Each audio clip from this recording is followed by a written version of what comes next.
Alors, donc, on arrive à la dernière partie concernant le programme de ce cours-là. Et donc, comment dire? Donc, il est temps maintenant de terminer avec un projet. En fait, un projet, on va dire, sous forme d'activité pratique. Donc, ça, c'est quelque chose qu'on va essayer de travailler sur les dernières séances qu'on va travailler. Alors, l'idée principale, c'est de travailler sur un cas pratique dans lequel le back-end, on va travailler avec Spring. Le front-end, on va utiliser Angular. Et puis, donc, on va voir comment sécuriser, comment faire, en fait, utiliser Spring Security et JSON Web Token pour sécuriser l'application. Donc, c'est-à-dire, on va se rapprocher un peu plus vers l'architecture des applications réelles qui sont développées par les entreprises. Donc, ce qui fait que cette dernière partie est la partie la plus importante parce que ça va vous permettre vraiment de récapituler. C'est une synthèse, c'est une récapitulation de tout ce que nous avons fait jusqu'à présent. Et surtout, c'est les choses que vous devrez retenir juste avant de commencer à développer des projets réels pour c'est-à-dire dans la vie réelle. Alors, en fait, le sujet que j'ai choisi pour ce projet, donc ça concerne une application web de digital banking. Alors, donc, avant de parler en fait, des exigences fonctionnelles, des exigences techniques, de l'architecture, etc. Donc, je vais juste rappeler d'abord un certain nombre de choses de base concernant l'architecture. Donc, je rappelle d'abord que quand on développe une application web, en fait, il y a deux modèles d'application web. Il y a ce qu'on appelle le rendu HTML côté serveur et le rendu HTML côté client. Alors, donc, je vous rappelle que le rendu HTML côté serveur, ça veut dire que le client envoie une requête et à la fin, c'est le serveur qui génère le code HTML. C'est-à-dire le code HTML, il est généré du côté du serveur. Alors, pour cela, généralement, pour générer du code HTML côté serveur, nous avons besoin d'utiliser un moteur de template. Alors, parmi les moteurs de template que nous avons utilisés, il y a Teamleaf, donc c'est un moteur de template qui va se charger de générer du code HTML côté serveur. Alors ça, c'est le premier modèle qu'on avait étudié. On avait fait une activité pratique là-dessus, donc nous avons vu comment sécuriser les applications de cette façon-là. Et puis, donc, il y a le deuxième modèle, c'est le modèle rendu HTML côté client. Donc, dans le modèle rendu HTML côté client, alors, qu'est-ce qui se passe? C'est que côté backend, on va créer ce qu'on appelle des web services RESTful ou bien ce qu'on appelle des REST controllers. Et puis, le client, quand il envoie une requête vers le backend, généralement, le contrôleur ou bien le REST controller, il fait les traitements et à la fin, il retourne des résultats qui vont être envoyés directement au client au format JSON. C'est-à-dire que dans ce cas-là, le serveur ne génère pas du code HTML, mais il va souvent générer des résultats au format JSON. Et puis donc ces données JSON qui arrivent côté front-end. Alors maintenant côté front-end, nous aurons besoin d'utiliser un framework JavaScript comme Angular ou bien React ou bien Vue.js ou d'autres frameworks. C'est avec ces frameworks JavaScript qu'on va essayer donc de récupérer ces données JSON et de générer le rendu au format HTML. C'est-à-dire dans ce cas-là, tout ce qui est HTML, il est généré côté client. C'est côté navigateur web, c'est côté browser web que la génération du code HTML se fait en utilisant donc un moteur de template, cette fois-ci côté client. Alors, nous avons également fait une activité pratique là-dessus la dernière fois. Donc, nous avons vu comment d'abord travailler avec Angular. Bon, ça c'est important.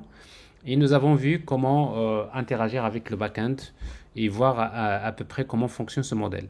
Alors, c'est déjà très important de garder ça en tête.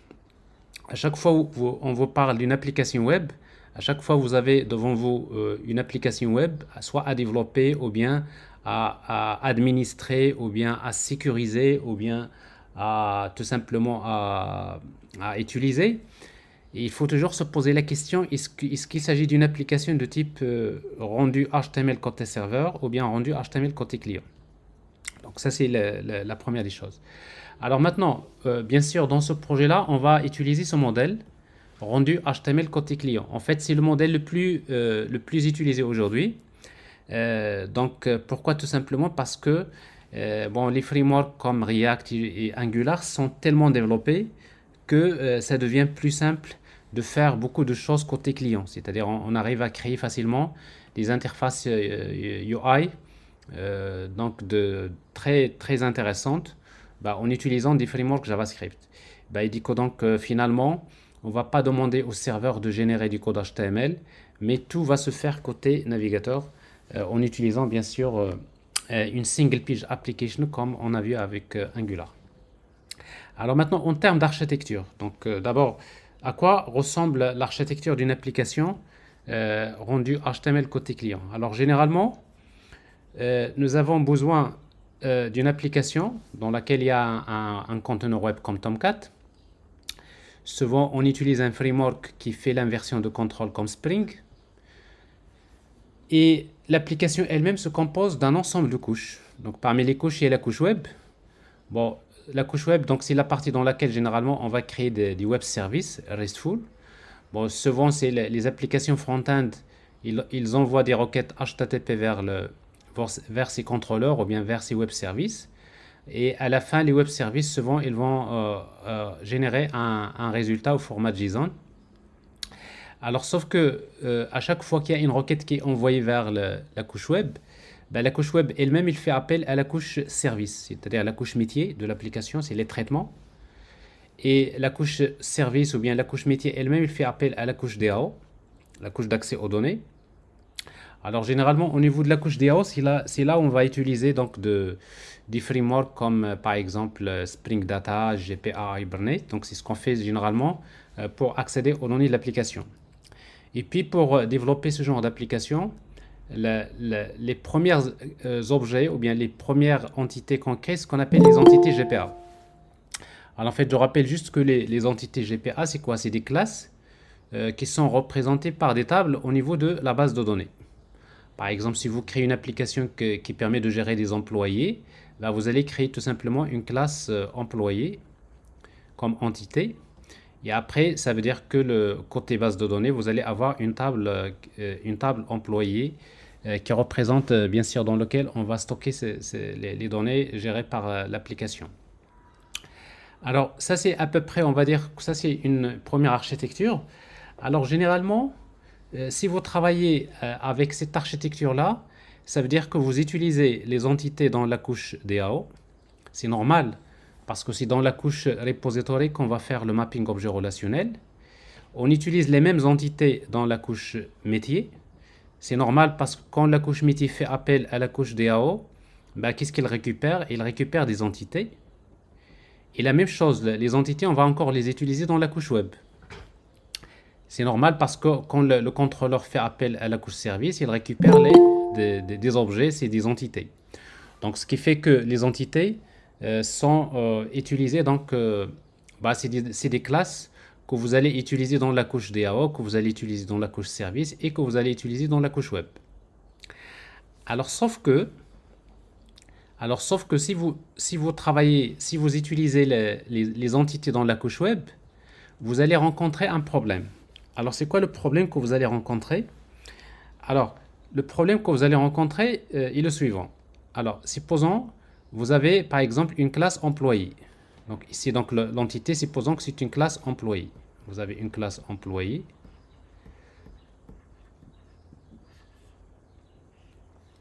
Alors, supposons que la classe employé contient 50 attributs.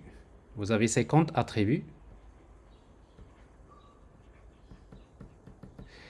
Alors, 50 attributs, ça veut dire que côté base de données, vous allez avoir une table qui contient 50 colonnes.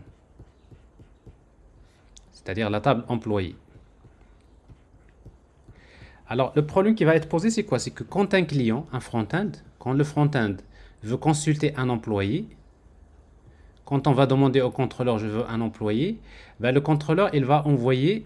Bon, qu'est-ce qu'il va faire le contrôleur? Il va appeler la couche service, il va lui dire, je veux un employé. La couche service elle-même, il va vers la couche DAO, il va lui dire, je veux un employé. La couche DAO, il va vers la base de données, il va chercher l'employé, il va le retourner, donc ça devient un objet employé. Cet objet employé, on va le retourner à la couche service. Et la couche service va retourner cet objet employé à la couche web. Et la couche web va envoyer cet objet employé au format JSON vers le client. C'est-à-dire l'objet employé, il arrive là au format JSON. Et le problème qui va être posé, c'est quoi? C'est que côté client, côté front-end, on va recevoir tous les attributs de la classe employé. C'est-à-dire si la classe employé contient 50 attributs, côté front-end, je vais recevoir le ID d'employé, le nom, le salaire, etc. Je vais recevoir tous les attributs de la classe employé. Alors le problème, c'est quoi? Le problème, c'est que souvent, on n'a pas besoin de tous les attributs de la classe employé côté front-end. Peut-être je n'ai pas besoin d'afficher tout ça. J'ai besoin côté front-end de récupérer par exemple que le nom de l'employé, par exemple sa photo et son salaire. Supposons je suis en train de créer une application qui veut juste afficher quelques attributs de la classe employé. Et donc, le problème qui va être posé, c'est ça. C'est que le front-end, si vous utilisez les entités dans la couche web, ben le front-end va recevoir beaucoup de données dont il n'a pas besoin. Moi, je veux juste le nom de l'employé, l'adresse et la photo. Et bien, quand j'appelle le back-end, ben, je vais recevoir l'ID, l'adresse, la photo, le salaire, les congés. Je reçois beaucoup d'attributs. Donc, je n'ai pas besoin de tout ça. Donc, ça, c'est le problème qui va être rencontré. Alors, pire encore, parce que dans votre application, il n'y a pas que la classe employé. Vous avez par exemple, un employé appartient à un département. Donc vous avez une relation entre employé et département. Donc ça veut dire que dans la classe employé, vous avez un objet de type département. Et donc, quand le client veut demander un objet employé, ben, on va envoyer les informations sur l'employé et en même temps, on va lui envoyer les informations sur le département de cet employé.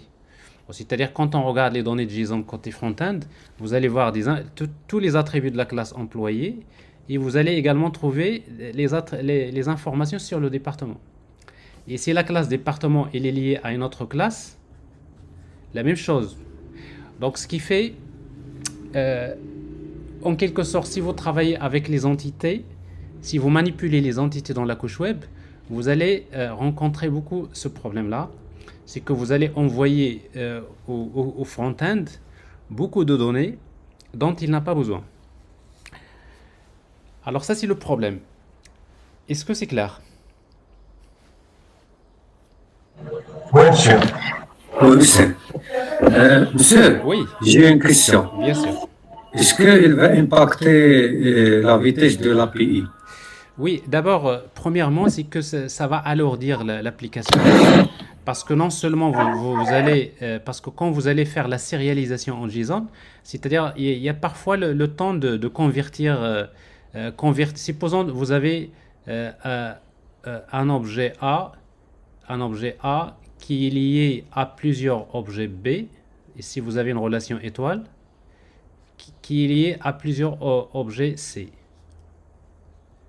Bon, ça veut dire que quand on demande un objet A, ben finalement, qu'est-ce que je vais envoyer au client? Ben, je vais lui envoyer l'objet A et je vais également envoyer tous les objets B qui sont liés à A et je vais encore envoyer tous les objets C qui sont liés à B. Donc, ça veut dire que la sérialisation, ça prend du temps. Donc, ce qui va forcément impacter les performances et l'utilisation des ressources côté back-end. C'est-à-dire, on va alourdir un peu notre contrôleur en quelque sorte, d'un côté. Deuxièmement, c'est que la bande passante, c'est-à-dire les données qui circulent le réseau, donc ça va être trop lourd. Et troisièmement, si vous avez une application mobile, la même chose, vous allez alourdir l'application web ou mobile. Parce que vous allez recevoir, on va charger beaucoup de données en mémoire dont on n'a pas besoin. Donc ça, c'est l'inconvénient de cette architecture, c'est là. Alors cette architecture-là, vous pouvez la conserver si vous faites un rendu HTML côté serveur. C'est-à-dire si vous générez du code HTML côté serveur, on peut garder cette architecture. Pourquoi? Parce que finalement, on n'envoie pas, tout est généré côté serveur. Donc c'est-à-dire les objets ne se déplacent pas, tout se fait au niveau du serveur. Mais si vous faites un rendu HTML côté client, ça veut dire que vous allez prendre des objets, vous allez les envoyer vers d'autres applications front-end, bon, forcément, il faut penser à une autre solution. Alors, c'est quoi la solution? La solution, c'est d'utiliser ce qu'on appelle les DTO. Alors, DTO, le terme DTO, c'est un pattern. C'est Data, alors Data Transfer Object.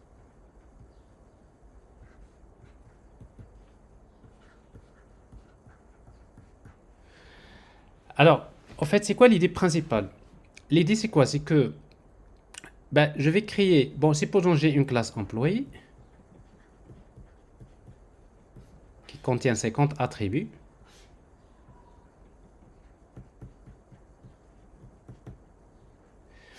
Ben, ce que je vais faire copier-coller et je vais créer une autre classe que je vais appeler employé, toujours. Je vais l'appeler employé DTO. Employé DTO.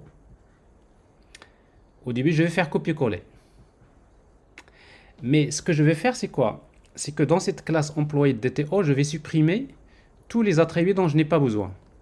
Donc, je vais garder que les attributs dont j'ai besoin au niveau du front-end.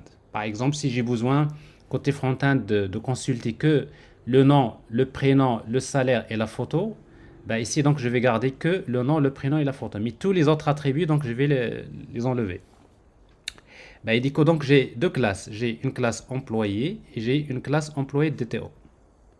Alors maintenant, comment ça va se passer l'application? L'application, quand un client, un front-end demande un employé, ben le contrôleur va demander au service je veux un employé. Le service il va vers la couche repository, il va lui dire je veux employé. La couche repository il va vers la base de données, il va récupérer une entité employé E. C'est un objet de type employé. Et cet objet employé il va être envoyé vers la couche service. Alors sauf que maintenant la couche métier ou bien la couche service, ben, il ne va pas retourner l'objet employé à la couche web. Qu'est-ce qu'il va faire? Ben, il va créer un objet employé DTO. Voilà. Donc, vous voyez donc la couche service, il a deux objets. L'objet employé et l'objet employé DTO. Et puis, qu'est-ce qu'on va faire? Ben, on va transférer, donc la couche service, il va transférer les données de la classe employé vers employé DTO.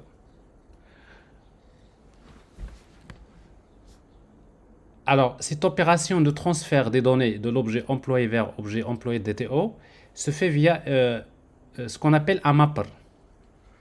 En fait, le mapper, donc je reprends ça. Donc, vous voyez, donc vous avez la classe employé d'un côté ici, qui va être utilisée à ce niveau-là. Et là, vous avez employé DTO.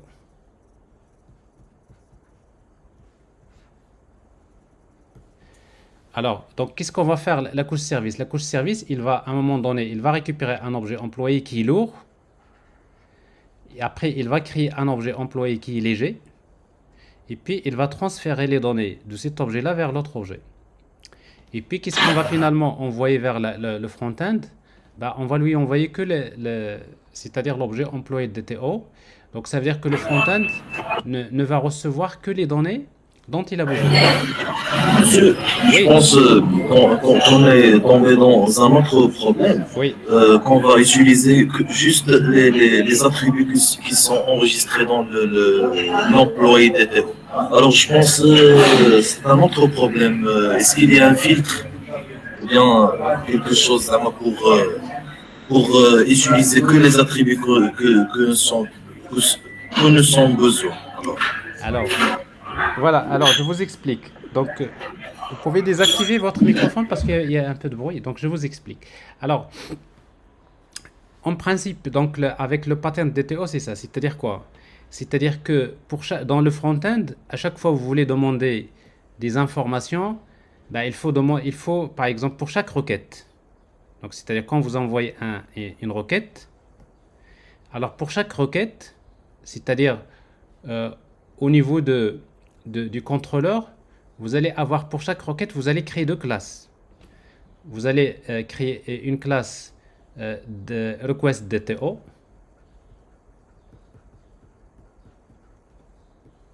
Alors en fait, request DTO, C'est quoi? C'est une classe que vous allez créer dans laquelle on va stocker les données saisies par l'utilisateur. C'est-à-dire toutes les données saisies par l'utilisateur, ils vont être stockées dans l'objet request DTO.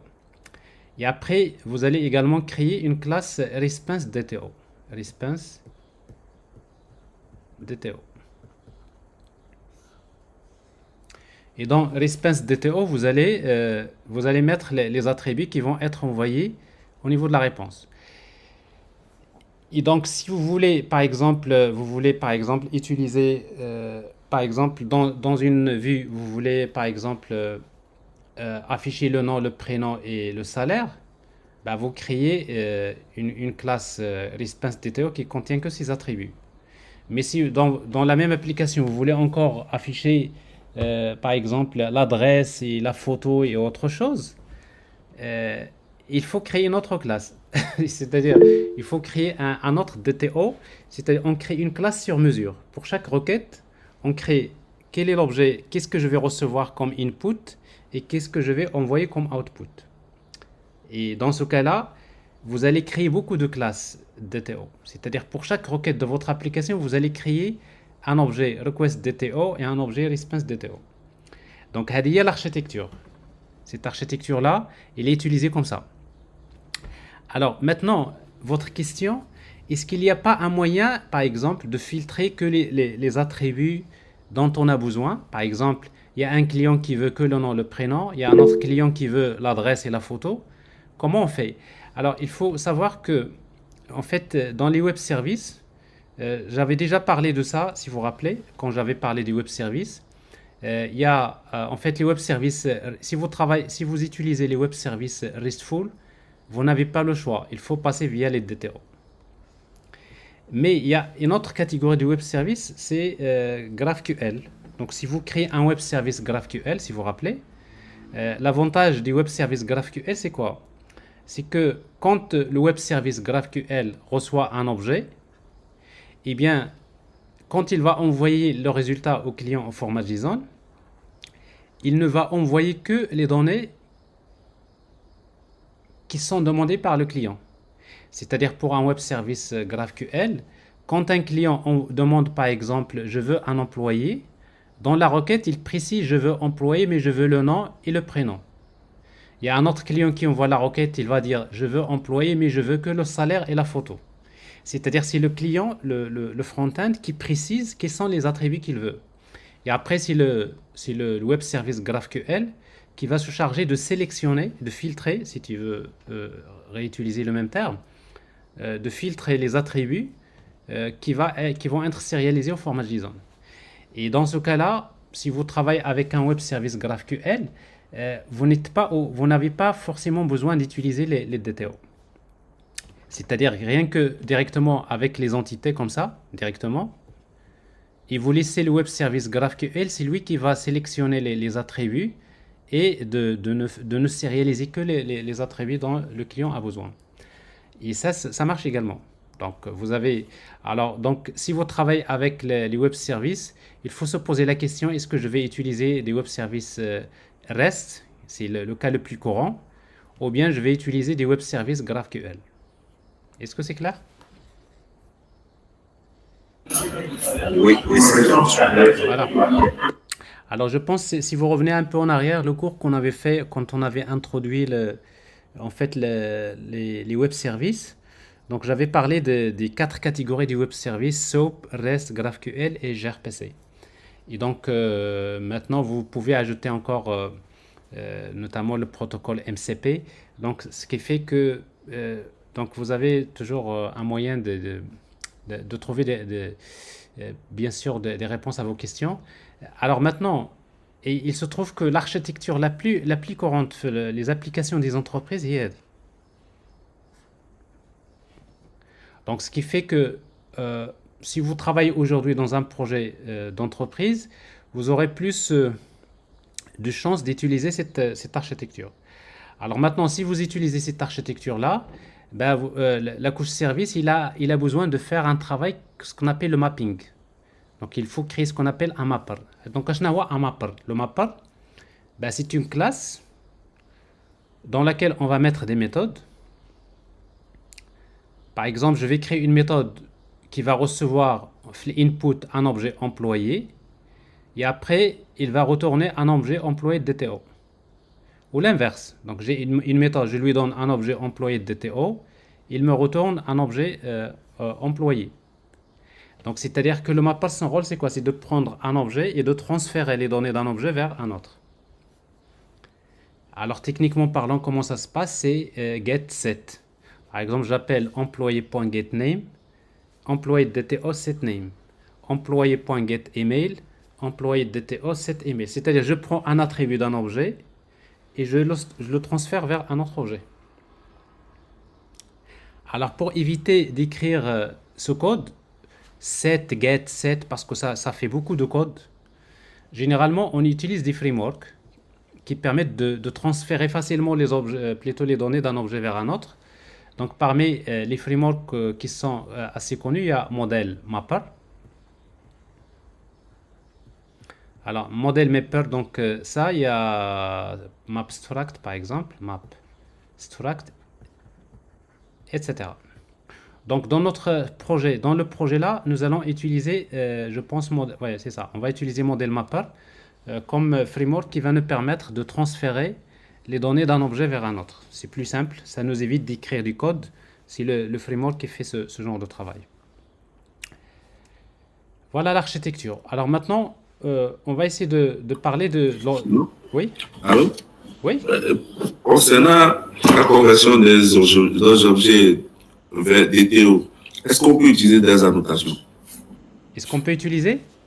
Les annotations, comme Spring Oui. souvent fait des Oui. annotations. Alors, c'est-à-dire que, en fait, quel type d'annotation dont vous parlez? Oh, bon, je voulais dire, avec Spring, on a constaté qu'on n'utilise plus des annotations, peut-être pour profiter de l'inversion de contrôle, en fait. Oui, c'est justement c'est ce que va faire ces frameworks-là. C'est Mapstruct et Model Mapper. C'est-à-dire, Ah, ok, c'est d'accord. ici qui va vous permettre d'utiliser avec des annotations, on fait ce genre de choses. On fait le Ok, transfert. Tout à fait. ok, merci. Par contre, monsieur Yossi, je vous rappelle si vous permettez, on n'a pas fait Web Service GraphQL. Je ne sais pas, est-ce Non, que c'est non, on n'a pas fondamental fait. dans notre formation? Là, on n'a pas fait parce que c'est quelque chose qu'on va faire l'année prochaine. Mais j'avais parlé de ça dans le cours. J'ai juste expliqué c'est quoi les trois catégories du web service. Donc, si vous revenez vers le cours web service, l'introduction des web services, j'ai parlé des quatre catégories des web services. Et après, on avait travaillé que les SOAP, les web services basés sur SOAP. Et je vous ai dit que on aura l'occasion de travailler avec les web services RESTful. Et l'année prochaine, parce qu'on va travailler avec les architectures microservices, nous allons utiliser les GraphQL et gRPC et d'autres choses. Donc voilà. Donc c'est-à-dire bon, cette année-là, c'est pas forcément ce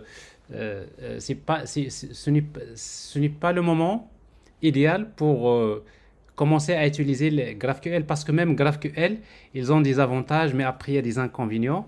Mais on va rester sur on va dire l'architecture la plus utilisée aujourd'hui en entreprise. Et en entreprise aujourd'hui, l'architecture la plus utilisée, c'est REST. Donc c'est pour cela notre projet va se concentrer sur les web services REST. Et si vous utilisez REST, vous allez forcément utiliser les DTO. OK?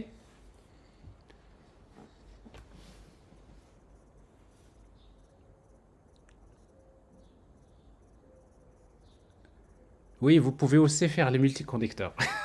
Tout à fait.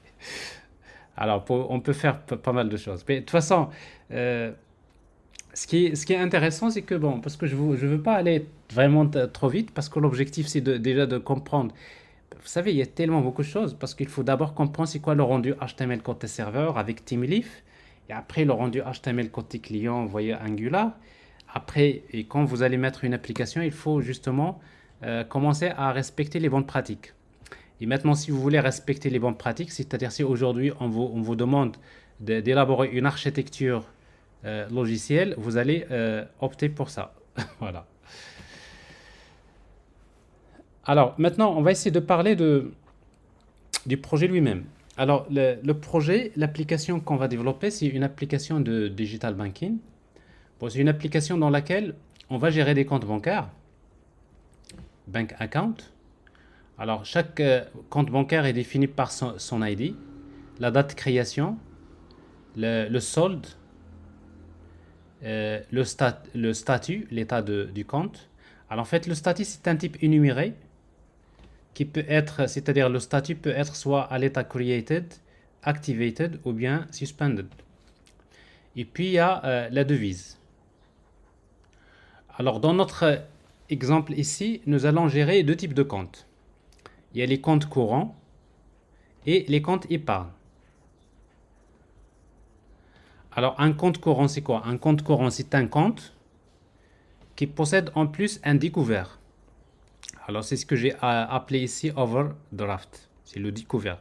Donc, je rappelle juste le découvert, c'est quoi? C'est-à-dire, c'est un compte à découvert. C'est un compte dans lequel vous pouvez être débiteur jusqu'à une limite du découvert. Alors, par exemple, si vous avez un compte avec un découvert de 15 000 dirhams, ça veut dire que votre compte peut être débiteur jusqu'à moins 15 000 dirhams. Donc, c'est ça le découvert. Alors, donc, nous, un compte courant, c'est un compte. Donc, ça veut dire que quand vous dites un compte courant est un compte ou bien est un type de compte, alors ça, c'est l'héritage.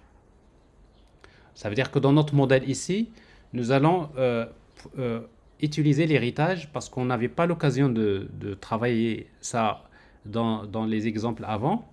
Donc, ici, typiquement, c'est un cas dans lequel nous avons l'héritage. La même chose ici, un compte épargne est un type de compte, est un compte qui possède en plus un taux d'intérêt. Donc ça veut dire que nous avons deux types de comptes. Il y a les comptes courants. Quand il s'agit d'un compte courant, un compte courant est défini par quoi? Par le ID, la date de création, balance, statut, currency et overdraft. Quand il s'agit d'un compte épargne, un compte épargne est défini par le ID, date de création, balance, statut, currency et le taux d'intérêt. Donc ici nous avons un cas d'héritage. Et justement, nous allons justement voir comment mapper l'héritage. C'est notre objet de ce projet. Comment représenter l'héritage dans les bases de données relationnelles. Pourquoi? Parce que dans les bases de données relationnelles, il n'y a pas d'héritage. Dans les bases de données relationnelles, il n'y a que les tables et les relations entre les tables. Il n'y a que les clés primaires, clés étrangères, relations. Dans les bases de données relationnelles, on ne peut pas dire j'ai une table qui hérite d'une autre table. Ça n'existe pas. L'héritage n'existe pas dans les bases de données relationnelles. Donc, ce qui va nous laisser poser la question, comment, quand on a un modèle orienté objet dans lequel nous avons l'héritage, comment on va mapper l'héritage ou bien comment on va représenter l'héritage dans les bases de données relationnelles. Alors, cette question-là, donc, on va essayer de reprendre tout à l'heure, c'est-à-dire, est-ce que dans la base de données, on va créer une seule table dans laquelle on va grouper les différents types de comptes, c'est-à-dire on va créer une seule table dans laquelle on va stocker aussi bien les comptes courants et les comptes épargne, ou bien est-ce qu'on va créer deux tables? On va créer une table pour stocker les comptes courants et une autre table pour stocker les comptes épargne, on va les séparer. Encore, est-ce qu'on va créer trois tables? Est-ce qu'on va créer une table compte, une table compte courant et une table compte épargne? Alors ça, on va essayer de revenir tout à l'heure. Alors, dans notre cas ici, un compte plutôt appartient à un client. Donc, un client est défini par son ID, le nom, email. Donc, nous avons ici une relation de type one-to-many. Un client possède plusieurs comptes. Alors, techniquement parlant, nous avons une relation bidirectionnelle, one-to-many, many-to-one. Alors, ça veut dire comment il va se traduire. Ça veut dire que dans la classe Customer, nous allons avoir une liste de comptes. Parce que vous avez one-to-many, un client peut avoir plusieurs comptes. Ça veut dire ici, on va avoir une liste de comptes. Et dans la classe compte, on va déclarer un objet de type Customer. Ça veut dire, techniquement parlant, si j'ai un objet Customer, je peux avoir la liste des comptes. Et si j'ai un objet Bank Account, je peux avoir les informations sur son Customer. Ça veut dire que la session, plutôt la relation, elle est navigable dans les deux sens, il est bidirectionnel. Donc ici, donc, nous allons voir comment mapper les relations bidirectionnelles one-to-many, many-to-one. Alors la même chose, un compte peut subir plusieurs opérations. Nous avons ici une relation one-to-many avec la classe opération. Alors chaque opération est définie par son ID, la date, création, la date de l'opération, le montant de l'opération et le type de l'opération. Alors le type d'opération, c'est un type énuméré qui peut être soit crédit ou bien débit. C'est-à-dire quel type d'opération qu'on peut faire dans un compte, soit crédité ou bien débité. Verser, retirer. Alors la même chose ici, on va voir une relation, on va garder une relation de type one-to-many, many-to-one. Donc ça c'est le modèle minimal sur lequel nous allons nous baser donc pour créer une application dans laquelle on va essayer donc de respecter cette architecture là et dans laquelle on va essayer de respecter les bonnes pratiques que nous avons étudiées jusqu'à présent et nous allons voir comment la sécuriser, quelles sont les bonnes pratiques pour la sécuriser ce genre d'application. Alors ça c'est le modèle. Alors maintenant la question, la première question c'est ça, c'est que ici nous avons un exemple dans lequel nous avons l'héritage. Ça c'est de l'héritage. Et comme je viens de dire tout à l'heure, l'héritage c'est quelque chose qui existe dans les bases, dans l'orienté objet, mais qui n'existe pas dans les bases de données relationnelles. Et donc la question qu'on va se poser, comment on va mapper l'héritage? Comment on va représenter l'héritage dans une base de données relationnelle? Est-ce qu'on va créer une seule table? Est-ce qu'on va créer deux tables? Est-ce qu'on va créer trois tables? Alors techniquement parlant, il existe trois solutions pour mapper l'héritage. Donc si vous voulez mapper l'héritage, il existe trois solutions. On peut utiliser la solution single table, ou bien table per class, ou bien joint table. Donc il y a trois solutions. Alors la solution la plus courante, c'est la stratégie single table. Alors ça veut dire quoi single table? Single table, ça veut dire que le fait de dire, alors toute la hiérarchie de classe, c'est-à-dire tous les types de comptes, current account, saving account, on va les stocker dans une seule table. C'est-à-dire que ce soit un compte courant ou bien un compte épargne, on va les stocker dans la même table. Alors si vous stockez tous les types de comptes dans la même table, et bien dans ce cas-là, vous avez utilisé la stratégie single table. Alors dans ce cas-là, vous allez créer une table bank account dans laquelle, qu'est-ce qu'il y aura dans cette table? Il y aura ID, il y aura la date de création, balance, status, currency, il y aura overdraft, il y aura également le taux d'intérêt, c'est-à-dire ça. Donc c'est une table dans laquelle vous avez ID, la date, balance, status et le taux d'intérêt ici.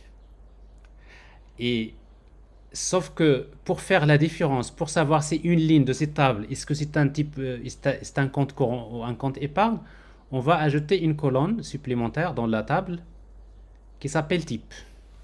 Donc dans la colonne type, il peut avoir des valeurs possibles, par exemple soit CC. Pour moi, si la colonne type égale CC, ça veut dire que c'est un compte courant. Si la colonne type égale CE, ça veut dire que c'est un compte épargne. Donc, cette colonne type, c'est ce qu'on appelle discriminator colonne. Discriminator colonne, c'est-à-dire c'est la colonne qui va discriminer, qui va faire la différence entre les types de... C'est avec cette colonne-là, si je fais une stratégie single table, il me faut toujours cette colonne type. C'est cette colonne type qui va me dire est-ce qu'il s'agit d'un compte courant ou bien d'un compte épargne. Alors... S'il vous plaît, monsieur. Oui. Une question. Dans cette stratégie qui est le single table, oui. Est-ce que l'ajout de discriminator column, c'est géré automatiquement ou est-ce nous qui le faisons? Parce que, en tout cas, dans mes habitudes, lorsque j'ai un tel cas de figure, je me dis que les deux colonnes qui sont ici, overdraft et puis le interest rate, dès l'instant où le interest rate est nul, automatiquement, je sais que c'est un compte courant. Oui. Ou bien, dès que l'autre est nul, bon, en fait, c'est avec ça qu'on fait... On peut pas... Non, c'est pas une bonne idée, parce que ce n'est pas parce que c'est nul, c'est que l'autre, d'accord? Je peux bien avoir c'est-à-dire un cas où je n'ai pas de valeur. Donc, on ne peut pas se baser sur la colonne pour savoir le type. Donc, Si vous faites le single table, il vous faut toujours cette colonne-là. Et d'ailleurs, vous allez voir que sa GPA, il l'ajoute automatiquement. C'est-à-dire, c'est une colonne.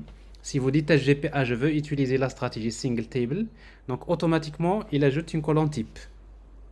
Donc, c'est-à-dire, c'est cette colonne type qui va vous permettre de savoir avec SQL, est-ce qu'il s'agit d'un type tel ou tel. C'est clair? D'accord, monsieur, merci. Alors maintenant, cette stratégie single table, c'est la plus utilisée, elle est très avantageuse. C'est quoi l'avantage de cette stratégie single table? L'avantage, c'est que elle est performante. Pourquoi? Parce que quand on stocke tous les comptes dans la même table, ben c'est très rapide de chercher les comptes. C'est-à-dire, vous savez, dans les bases de données relationnelles, si vous stockez toutes les données dans la même table, c'est plus rapide que si vous les stockez dans plusieurs tables. Parce que le moteur de SQL, quand il cherche les données, quand il s'agit d'une seule table, c'est plus rapide. C'est-à-dire en termes de performance, si vous avez une base de données qui contient beaucoup des millions de comptes, alors dans ce cas-là, les chercher dans une table, ça prend moins de temps que de les chercher dans plusieurs tables. Donc c'est-à-dire l'avantage principal de la stratégie single table, c'est les performances, c'est-à-dire c'est la plus rapide. Alors, mais il a des inconvénients. Alors c'est quoi l'inconvénient principal? L'inconvénient principal, c'est comme vous pouvez le constater, d'ailleurs vos collègues ils ont signalé ça.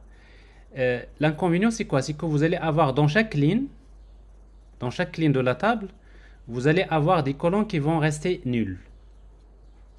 Pourquoi? Par exemple, quand il s'agit d'un compte courant, je sais qu'un compte courant il est défini par la date, par le solde, par le statut, par la devise, par le découvert. Mais par contre, pour un compte courant n'a pas de pour un compte courant, il n'y a pas d'auto d'intérêt. Donc, c'est-à-dire, quand il s'agit d'un compte courant, la colonne taux d'intérêt, il va rester nulle. C'est-à-dire, c'est une colonne qui va rester, mais sa valeur va rester nulle. C'est-à-dire, ça n'a aucun sens. Alors, quand il s'agit d'un compte épargne, la colonne découvert va rester nulle. Alors, maintenant, la question, ça veut dire quoi? Pour chaque ligne, vous allez avoir une colonne qui reste nulle. Ça veut dire que pour chaque ligne, vous allez réserver de l'espace de stockage pour cette colonne. Par exemple, quand il s'agit d'un compte courant, vous allez réserver par exemple 4 octets pour stocker le taux d'intérêt, mais qui ne sera pas utilisé. C'est-à-dire pour chaque ligne, vous allez réserver en termes de stockage 4 octets, mais qui ne sera jamais utilisé.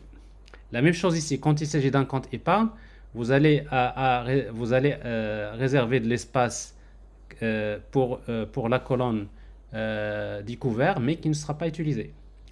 Ça veut dire que si vous avez par exemple, ça veut dire si en quelque sorte en termes de stockage, pour chaque ligne, vous allez avoir 4 octets. C'est-à-dire vous allez gaspiller 4 octets pour rien. C'est-à-dire vous allez, en termes de stockage, pour chaque ligne, vous avez 4 octets ajoutés dans le stockage, mais en réalité, ces 4 octets que vous réservez dans le stockage, tout simplement, ils ne servent à rien. Alors si vous avez 1 million d'enregistrements, et si vous faites 1 million pour chaque ligne, vous avez 4 octets, ça veut dire 4 millions d'octets. 4 millions d'octets, ça veut dire qu'en termes de stockage, la stratégie single table, ça va prendre plus d'espace de stockage. C'est-à-dire dans le stockage, vous allez avoir des trous. C'est-à-dire il y a beaucoup de places réservées, mais qui ne sera jamais utilisée. Alors ça, c'est l'inconvénient. Alors, généralement, si vous avez une seule colonne qui reste nulle, c'est pas un problème. 2, 3, 4, 5, il n'y a pas de problème. C'est-à-dire c'est-à-dire parce qu'on estime que le stockage, c'est pas ce qui coûte cher aujourd'hui. C'est-à-dire on peut toujours gaspiller un peu plus le stockage, mais on va gagner en termes de performance. Parce que ce qui est le plus important, c'est la rapidité, c'est-à-dire la rapidité de chercher les données. Donc, si vous avez que, par exemple, 2, 3, 4, 5, 6 colonnes qui restent nulles, bah, on peut rester sur la stratégie single table. Mais, si le nombre de colonnes, qui restent nul est supérieur au nombre de colonnes qui ne sont pas nulles, alors dans ce cas-là, il faut penser à une autre solution. Alors, je vous donne juste un exemple. Supposons que vous avez un cas comme ça. Vous avez par exemple une classe A. Vous avez une classe A qui contient 5 attributs. Vous avez un héritage. Vous avez une classe B qui hérite de la classe A, qui contient également 5 attributs. 5 colonnes, 5 attributs. Et vous avez une classe C qui hérite de la classe A qui contient également 5 attributs. Donc si vous faites la stratégie single table, vous allez avoir au total combien de colonnes que vous allez avoir dans la table? 15. Ça sera plutôt Combien? On va dire 15. 15. Donc vous allez avoir 15 plus type. On est d'accord? Vous allez avoir 15, c'est-à-dire 5 plus 5 plus 5, ça fait 15. Mais il faut ajouter la colonne type. Donc c'est-à-dire vous allez avoir 16, n'est-ce pas? Alors, vous avez 16 colonnes. Bon, on va dire 15 colonnes. Alors ici, pour chaque ligne, dans cette situation-là, pour chaque ligne, il y a combien de colonnes qui vont rester nulles? 5. 5. Si c'est un objet de type B, alors toutes les colonnes de C vont rester nulles. Si c'est un objet de type C, toutes les colonnes de B vont rester nulles. C'est-à-dire pour chaque ligne, vous allez avoir 5 colonnes qui restent nulles. Mais combien de colonnes qui ne seront pas nulles? 10. Voilà. Donc, ici, il n'y a pas de problème. Vous avez 10 colonnes qui sont utiles et 5 colonnes qui ne servent à rien pour chaque ligne. Alors, il n'y a pas de problème. Mais supposons, au lieu de vous avez C, vous avez encore une classe D, une classe E, qui vont hériter de la classe A. Et là encore, vous avez 5 et vous avez 5 ici. Alors, dans ce cas-là, alors pour chaque ligne, il y aura combien de colonnes qui vont rester nulles? C'est 15. 15. Plus 5 plus 5. Et combien de colonnes qui ne vont pas rester nulles? 10. 10. Donc là ça dérange. C'est-à-dire pour chaque ligne, vous avez 15 colonnes qui ne servent à rien, alors qu'il n'y a que 10 qui sont utiles.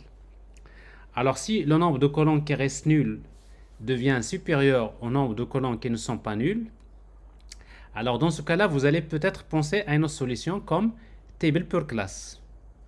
Alors la deuxième solution, c'est table per class. Alors la stratégie table per class consiste à quoi? Consiste à dire tout simplement, je vais créer une table pour stocker les comptes courants et une table pour stocker les comptes épargne. Et on va voir ça. Donc la table current account dans laquelle je vais avoir ID, la date, balance, statut, currency, le découvert. Alors ici vous avez une clé étrangère customer ID parce que dans notre cas un compte appartient à un customer, c'est-à-dire la clé primaire de customer devient clé étrangère dans bank account. Et d'ailleurs c'est ce que vous avez aussi ici. Et quand il s'agit d'un saving account, donc on va avoir le ID, la date, la balance, le statut, currency, le taux d'intérêt et customer ID. Donc on va carrément les séparer.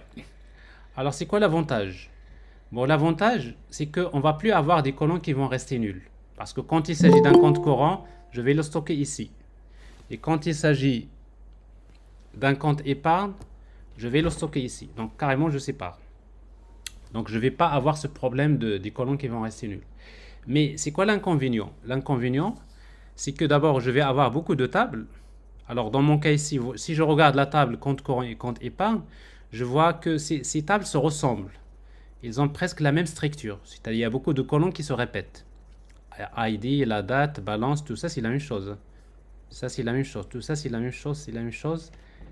La seule différence c'est cette colonne-là.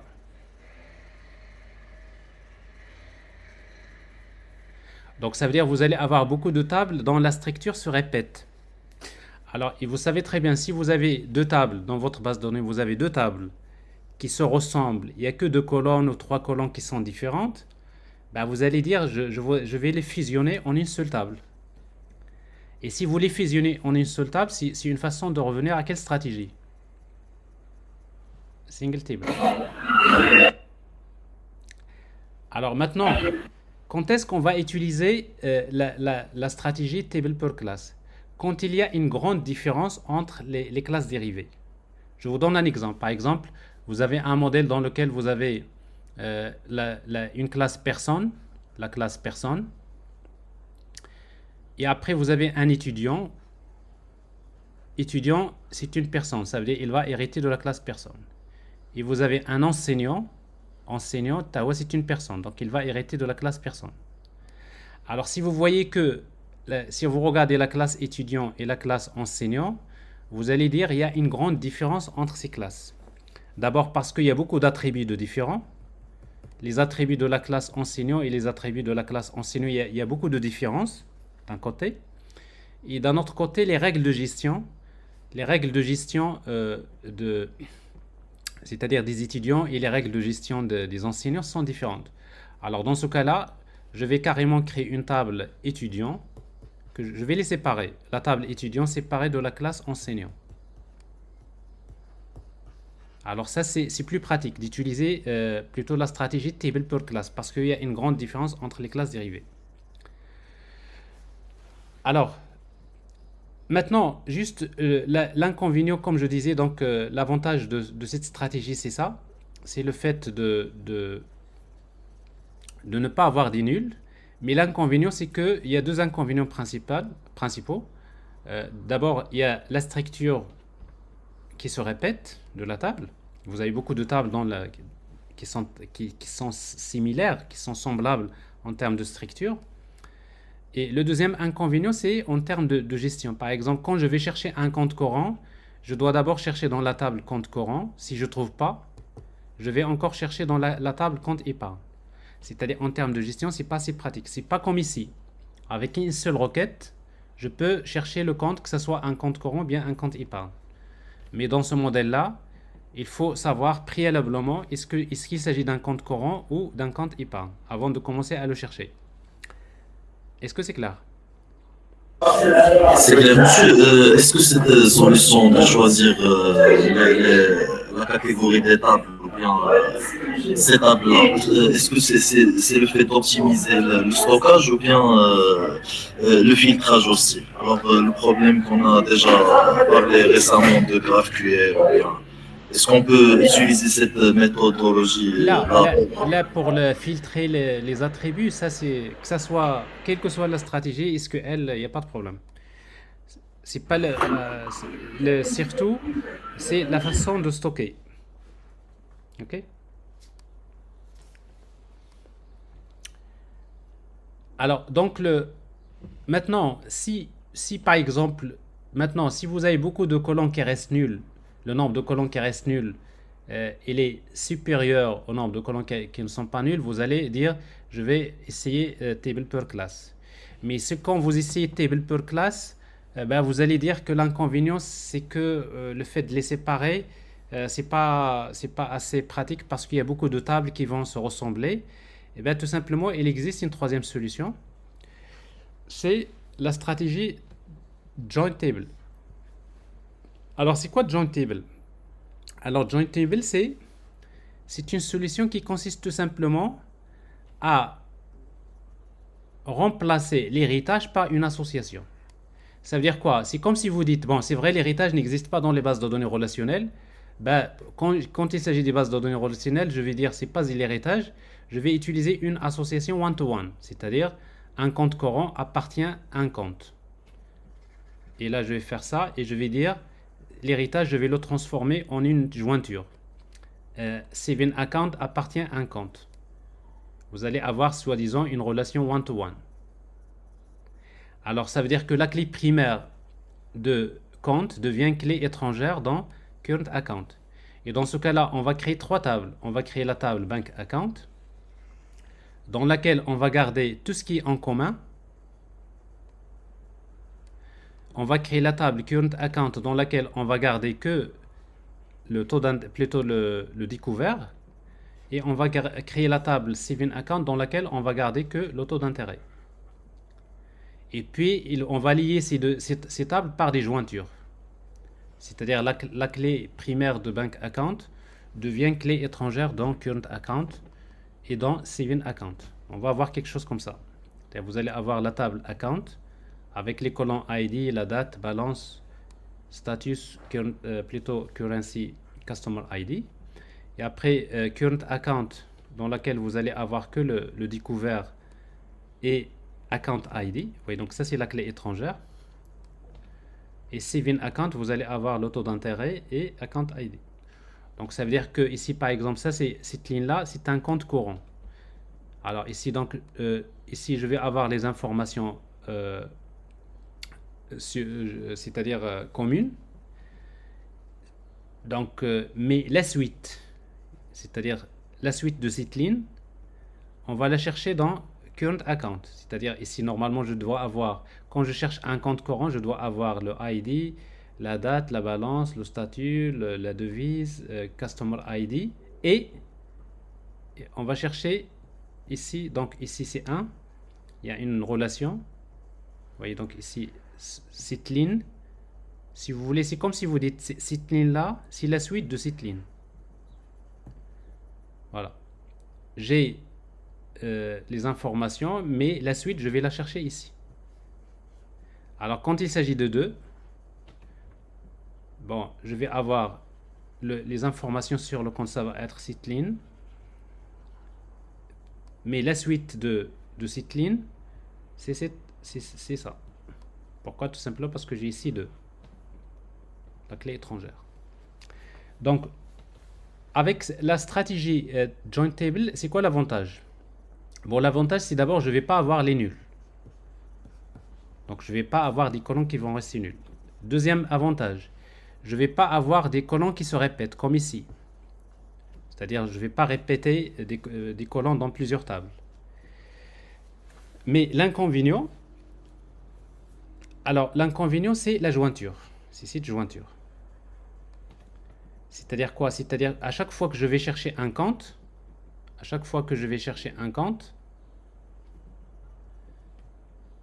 en termes de SQL, je dois toujours utiliser des jointures. C'est-à-dire, je vais chercher des données dans cette table d'abord, mais la suite, je vais les chercher dans l'autre table.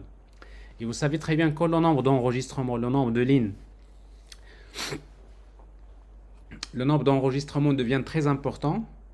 Les jointures, ça coûte cher. C'est-à-dire, ça ralentit la recherche. Et d'ailleurs, ça, c'est l'un des grands problèmes des bases de données relationnelles. C'est quoi? C'est quand la quantité de données stockées dans les tables devient très importante et qu'il y a des jointures. Bah, quand il y a des jointures, c'est-à-dire quand vous faites une requête avec les jointures, ça prend beaucoup de temps. Donc c'est pour cela que souvent quand vous avez des problèmes de big data, c'est-à-dire vous avez parfois des applications dans lesquelles on a une grande quantité de données, alors généralement les bases de données relationnelles ne sont pas pratiques. Pourquoi? Parce que le problème c'est les jointures, et les jointures ça consomme c'est-à-dire les ressources, la recherche. Alors c'est pour cela que généralement on va vers des bases de données non SQL comme MongoDB, Cassandra, etc. Mais si vous regardez bien dans les bases de données MongoDB, tout ça, c'est à peu près ça. C'est des solutions, c'est des tables hiérarchiques. C'est-à-dire, vous allez avoir des tables qui sont liées, mais il n'y a pas de jointure. Donc, la notion de jointure, c'est quelque chose qui n'existe pas, parce que la jointure, ça va ralentir la recherche des informations. Voilà. Alors, donc, en résumé, alors quelle est la stratégie la plus performante? C'est single table. C'est-à-dire quand vous avez un héritage, la première solution à laquelle vous allez penser, c'est la stratégie single table. Ça, c'est la première solution. Mais si le nombre de colonnes qui restent nul devient supérieur au nombre de colonnes qui ne sont pas nulles, vous allez dire que la stratégie single table n'est pas forcément la meilleure solution. Dans ce cas-là, il vous reste soit utiliser table per class ou bien joint table. Quand est-ce qu'on va utiliser table per class? Quand il y a une grande différence entre les classes dérivées. Je vous ai donné l'exemple étudiant-enseignant. Il y a une grande différence. Dans ce cas-là, on peut utiliser table per class. Sinon, on peut utiliser joint table. Alors, sauf que quand vous utilisez joint table, il faut savoir que dans votre base de données, quand il y aura des millions d'enregistrements, si c'est le cas, c'est-à-dire si vous prévoyez que vous êtes dans une problématique qui va contenir beaucoup de... Par exemple, dans une banque, par exemple, les opérations, les versements, les retraits, les virements, les versements. Vous imaginez, c'est tout ce qu'il y a de très courant dans une application bancaire.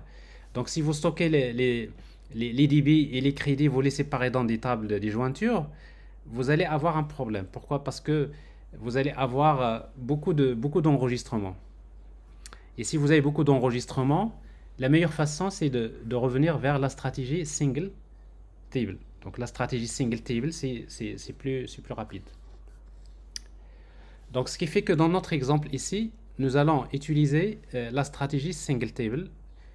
Mais dans la démonstration vidéo que vous allez voir, vous allez tester ça. Vous allez tester les 3 stratégies. Donc, comme ça, vous saurez à quoi elles servent.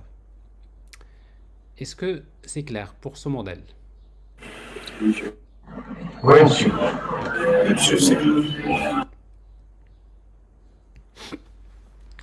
Alors, maintenant, le travail à faire, c'est ça. C'est que on va...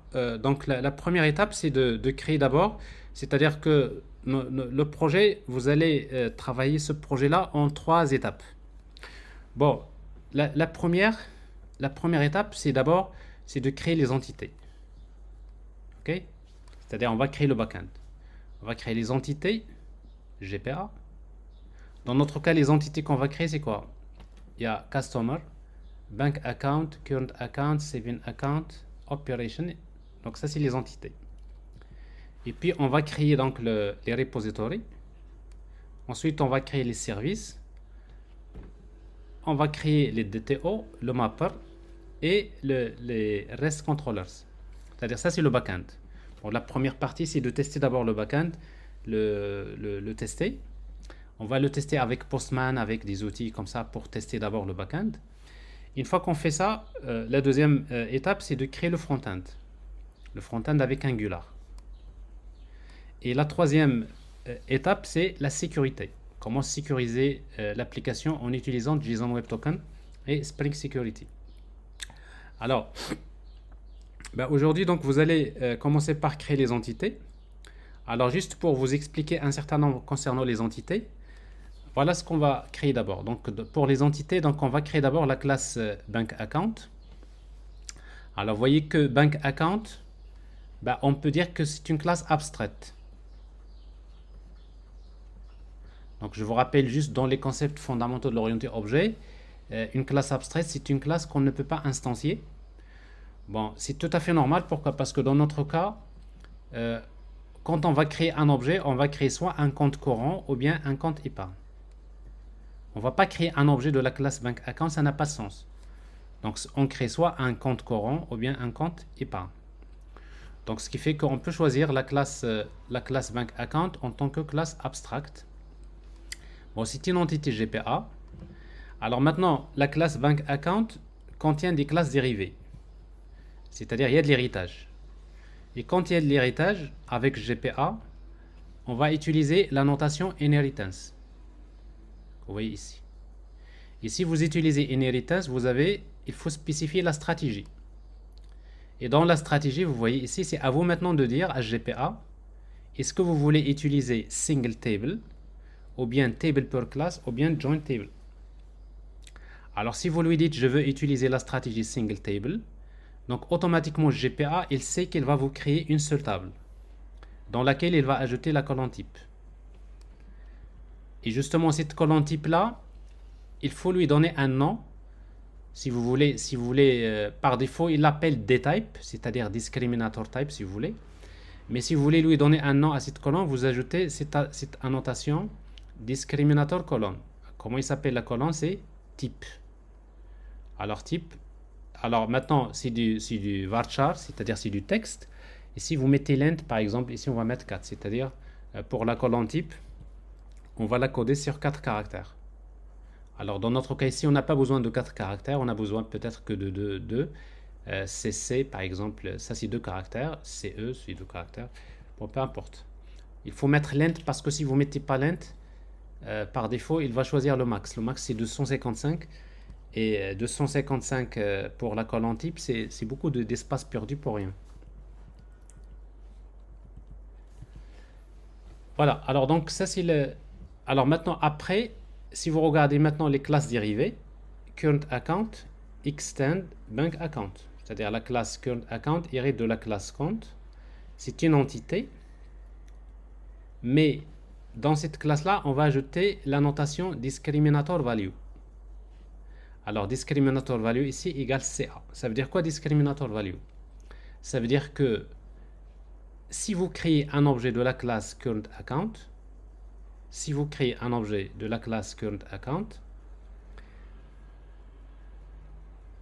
dans la base de données, la colonne type égale à quoi? Égale à CA. C'est-à-dire à chaque fois que vous créez un objet de type current account, GPA, dans c'est-à-dire la colonne type, il va lui donner la valeur CA. Si vous créez un objet de type civil account, discriminator value égale SA. Oui? Est-ce que automatiquement, quand on met le type de table, single table ou bien joint table, on va changer automatiquement à la base de données? Oui, c'est ça. C'est-à-dire le fait de spécifier ici single table, donc automatiquement GPA, il va vous faire ça. Il va vous créer cette table. Si vous lui dites table per class, il va vous créer 2 tables. Et si vous lui dites joint table, il va vous créer 3 tables. Mais il faut que nous change le type les entités كاملين. فين les types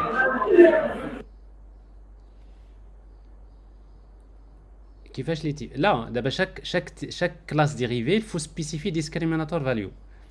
C'est que vous êtes en train de dire à GPA si jamais tu trouves si jamais tu trouves la colonne type égale CC, ça c'est discriminator value.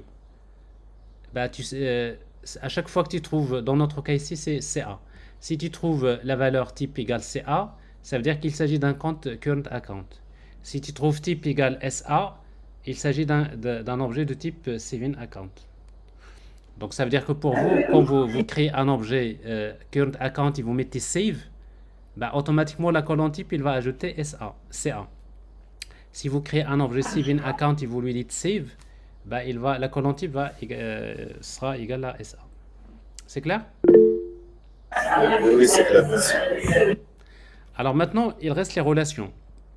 Alors nous avons ici des relations. Vous avez une relation one to many, many to one, entre client et bank account. Alors comment on traduit les relations one to many? Alors dans la classe bank account, vous allez avoir une liste. Dans la classe bank account, vous allez avoir d'abord un objet de type customer ici. C'est normal. Dans la classe bank account, vous voyez ici 1. Ça veut dire dans bank account, vous allez déclarer un objet de type customer. Et dans la classe customer, vous allez avoir une liste de comptes. Alors ici, vous avez un objet customer. Et dans la classe customer ici, vous allez avoir une liste de bank account.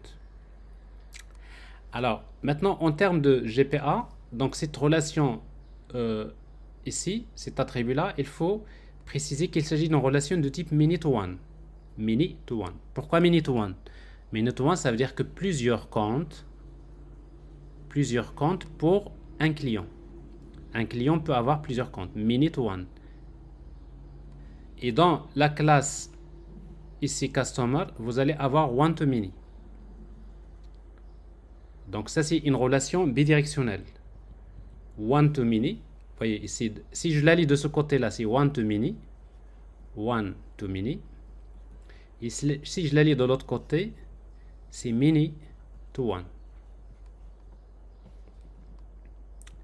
Alors maintenant, la relation, quand vous mettez avec GPA many to one, ça veut dire que côté base de données, il y a une clé étrangère. Many to one, ça veut dire dans la classe bank account, dans la table bank account, vous allez avoir customer ID. Il va ajouter la clé étrangère, customer ID. Et la même chose, s'il s'agit de one to many, ça veut dire pour lui, il sait qu'il y a une clé étrangère. Et le problème, c'est quoi? C'est que maintenant, il faut indiquer à GPA que cette relation-là, one to many, que j'ai ici dans cette classe, et la relation que j'ai ici, many to one, que j'ai dans cette classe, il faut lui indiquer qu'il s'agit de la même relation, parce que ça, c'est une même relation. Ouais, donc ça, c'est one to many, many to one, c'est la même relation. C'est une relation bidirectionnelle. Et pour lui indiquer qu'il s'agit de la même relation, on le fait avec, ici, vous voyez, quand vous mettez one to many, vous ajoutez mapped by. Alors, mapped by égale customer. Ça veut dire quoi, mapped by? Ça veut dire, c'est comme si vous dites à GPA, cette relation one to many que j'ai ici, elle est aussi représentée par un attribut qui s'appelle customer. Dans quelle classe? Dans la classe bank account. Ça veut dire dans la classe bank account, j'ai un attribut qui s'appelle customer. C'est ça. Donc cet attribut-là, si vous l'appelez X, cet attribut, si vous l'appelez ici X, ben ici, vous mettez X. C'est comme si vous lui dites, va regarder l'autre classe, il y a une relation dans laquelle qui est associée l'attribut X, qui représente cette même relation. Donc si vous avez une relation bidirectionnelle one to many ou bien many to many, il faut d'un côté spécifier mapped by. Ça veut dire que ici vous mettez many to one, là vous mettez many to one, il n'y a pas de problème. Mais quand vous mettez ici one to many, il faut lui dire mapped by l'autre. Donc ça c'est comme si le seul parcours, parce que si vous faites pas ça, GPA il peut se tromper. Pourquoi? Parce que dès qu'il trouve one to many, il sait qu'il va créer une clé étrangère, customer ID. S'il trouve encore de l'autre côté, il trouve many to one, il va encore créer une clé étrangère, customer ID. Or, il s'agit de la même relation, c'est-à-dire il y a une seule clé étrangère qui va représenter la relation. Donc, ce qui fait que si vous faites pas ça, GPA va essayer de tenter de créer deux clés étrangères. Au lieu de créer une, il va créer deux clés. Alors, ce qu'il faut. Donc, ce qui fait, si vous avez des relations bidirectionnelles, n'oubliez pas dans l'une ou dans l'autre, d'utiliser mapped by. Alors, généralement, il est toujours préférable donc de la mettre, c'est-à-dire de la mettre quand vous avez one to many ou bien many to many, vous la mettez soit dans one to many ou many to many, ça dépend. Est-ce que c'est clair? À quoi sert add mapped by? Oui, monsieur.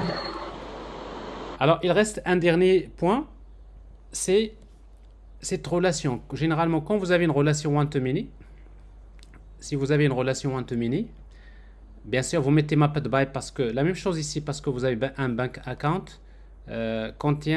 concerne plusieurs opérations. Et dans opération, vous avez un objet de type bank account. Ici, vous avez many to one, et là, vous avez one to many. Alors, quand vous avez une relation one to many ou bien many to many, ben, il y a un attribut qui est très important, qui s'appelle fetch. Alors, l'attribut fetch, il peut avoir deux valeurs possibles. Soit lazy ou bien eager.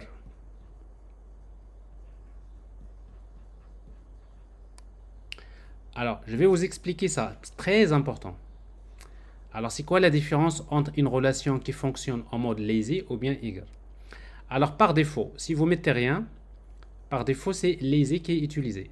Alors, ça veut dire quoi lazy? Lazy, ça veut dire paresseux.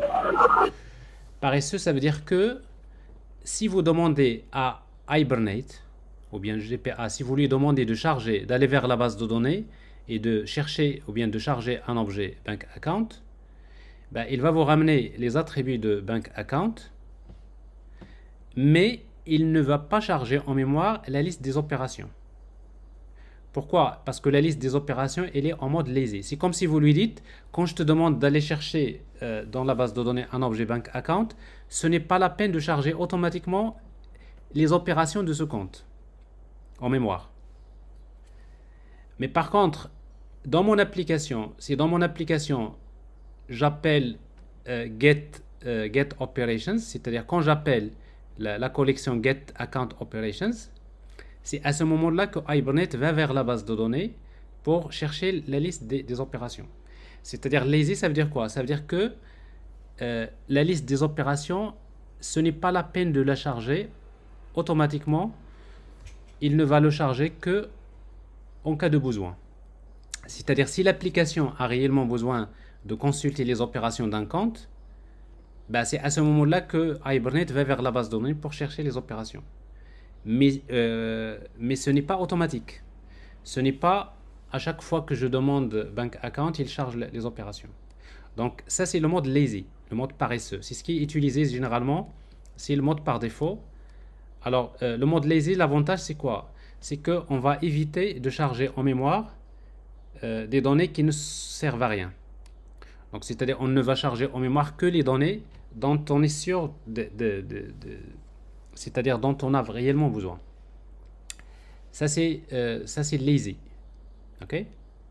Alors, mais par contre, si vous mettez à la place de lazy, vous mettez eager.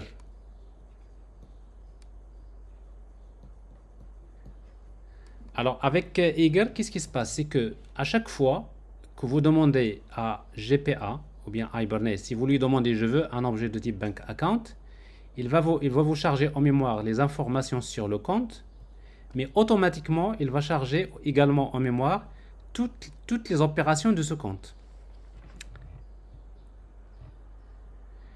Alors ce qui fait que les eager c'est un peu dangereux. Pourquoi? Parce que avec eager, il se peut qu'on va charger en mémoire beaucoup de données dont on n'a pas besoin. Je vais juste vous donner un exemple. Si vous regardez cette relation, supposons cette relation-là, elle est en mode eager. Want to many, et vous mettez ici eager. Et la même chose ici, vous avez eager. Ça veut dire quoi si vous mettez cette relation-là, want to many eager, et là want to many eager? Ce qui va se passer, c'est que si vous, supposons, vous appelez, dans votre application, vous écrivez ça. Customer repository .find all.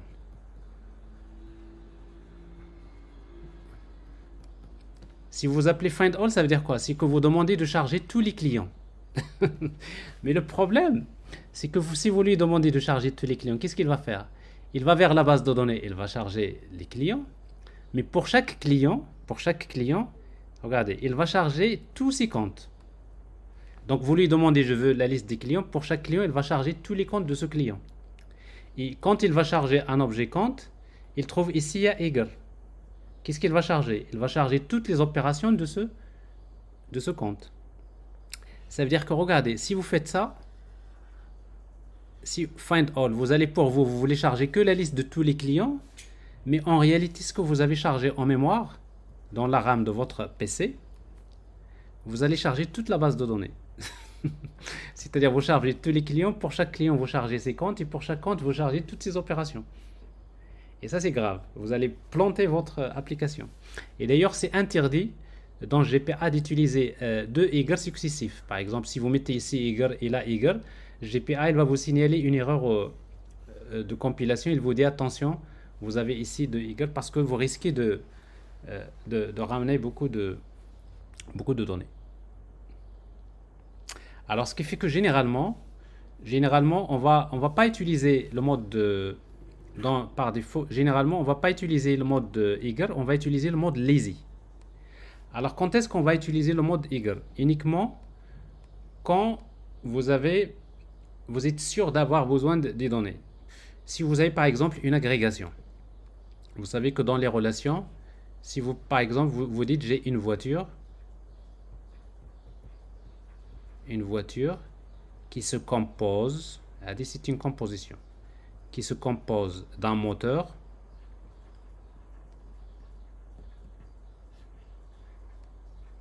et de 4 roues.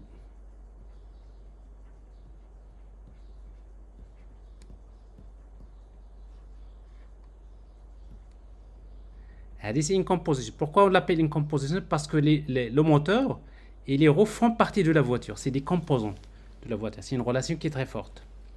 Alors, si vous avez une composition, par exemple ici, il est évident qu'à chaque fois si je demande à mon application, je veux charger une voiture, quand on va charger la voiture, on a forcément besoin de charger le moteur et on a besoin de charger les roues.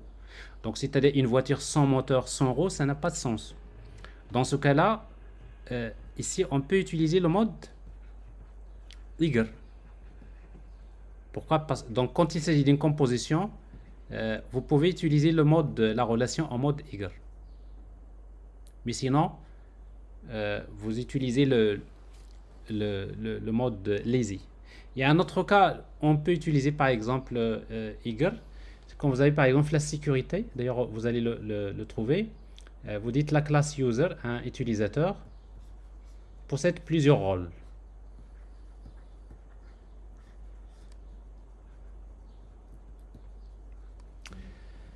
Alors, il est évident que dans mon application, à chaque fois que je vais charger un utilisateur, j'ai besoin de ces rôles. Sachant qu'il n'y a pas beaucoup de rôles. Généralement, pour un utilisateur, vous avez 2, 4, 5, 6, 10, donc il n'y a pas de problème. Donc ici, si je sais que pour chaque utilisation, j'aurai toujours besoin des rôles, je peux utiliser ici eager. Sinon, si vous n'êtes pas sûr d'avoir un nombre d'instances limité, c'est-à-dire dans le cas ici, j'ai un compte peut subir plusieurs opérations, je sais ce que les opérations, ça peut être beaucoup d'opérations. Dans ce cas-là, on va laisser lazy, donc c'est souvent ce qui va être utilisé par défaut. Donc d'ailleurs, ici, si vous mettez rien, par exemple, dans le cas ici, vous avez list, vous avez want to many. Là, je ne mets pas fetch. Alors, si je ne mets pas fetch, ça veut dire que par défaut, c'est lazy. Alors, je vais vous donner... est-ce que c'est clair déjà le principe de base? Oui, monsieur. Alors, pour les autres, est-ce que c'est clair? Oui, super. Ok, parfait. Alors, je vais vous donner un exemple. Peut-être que vous n'allez jamais oublier, parce que vous savez, le mode lazy eager, c'est quelque chose de très important dans toutes les applications qui font l'accès aux bases de données. Alors, c'est pour cela que je vais vous donner un bon exemple. Regardez. Vous savez, dans votre vie quotidienne, vous-même, vous travaillez parfois en mode lazy ou bien en mode eager. Je vais vous donner une situation. Alors, on va supposer que, par exemple, votre maman ou là, votre sœur ou votre maman, on va dire, il prépare une table pour le petit déjeuner. Oui, donc, on est en train, il y a votre maman, elle est là, avec les cheveux comme ça, qui prépare une table. On va préparer la table pour le petit déjeuner. Mais quand on prépare la table,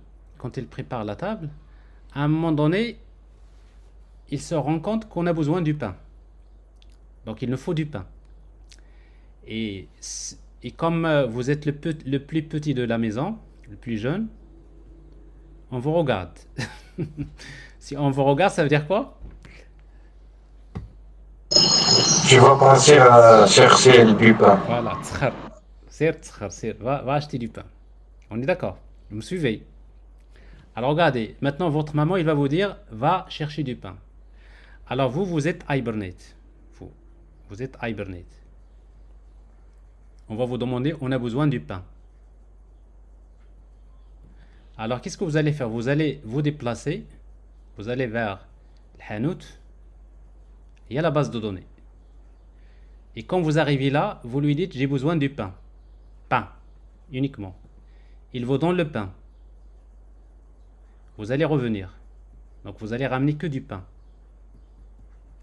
Et vous allez ramener le pain. Vous voyez donc ici, je vous ai demandé d'aller chercher du pain. Qu'est-ce que vous m'avez ramené? Vous m'avez ramené que du pain. Alors ça, c'est quel mode? Est-ce que c'est lazy ou bien eager? C'est lazy. Lazy. C'est-à-dire vous n'avez ramené que ce que je vous ai demandé. Alors le problème maintenant, vous avez ramené du pain. Une fois qu'on a posé le point, etc. Après, Il a oublié le fromage. voilà, exactement.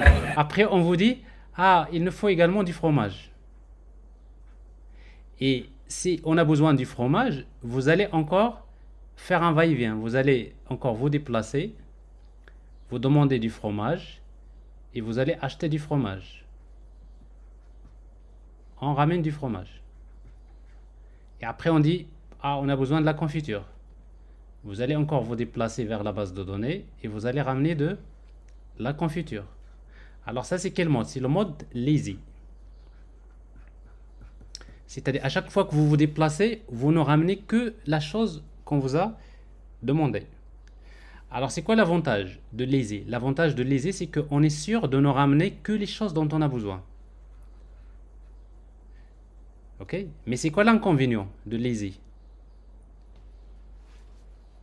Trop de va-et-vient vers le back-end. Il y a beaucoup de va-et-vient vers la base de données. C'est-à-dire que notre back-end, parce que le back-end communique avec la base, il y aura beaucoup de requêtes SQL. À chaque fois, au début, il va faire select étoile from client. Si on a besoin des comptes, il va encore faire select compte from account. Si on a besoin des opérations, on va faire c'est-à-dire il y a beaucoup de va-et-vient vers la base de données. Ça, c'est l'inconvénient de lazy. Mais l'avantage, c'est que on est sûr de ne ramener que en mémoire, dans la mémoire, ça c'est la RAM, on est sûr de ne ramener que les choses dont l'application a besoin. Alors que si vous travaillez en mode eager,